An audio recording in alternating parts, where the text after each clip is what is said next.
Here's how to make Excel highlight data automatically. So here I got my data and I want to highlight the score when they are below 60. So it's pretty straightforward. I just select the cells that I want to highlight and go to conditional formatting, go to highlight cells rules and click less than and type in 60 and I want them to be highlighted in red, so this is fine. So I just hit on OK and I got them highlighted nicely. And let me clear the rules and we go to the next example. So what if I want to highlight the cell with multiple conditions? So I want to highlight the cell to be green when the score is 60 or above and the attendance is yes.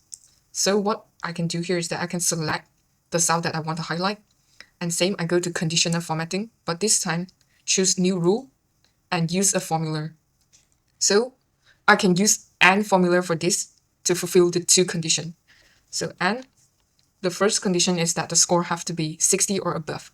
So the first cell is a B2, so B2 more than equal to 60, comma, and C2, which is the attendance, is a yes.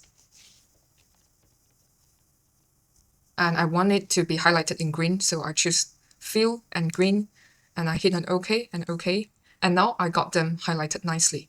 And because this is a table, so in the future, if there's a new row added in, it will be highlighted automatically when the conditions are fulfilled.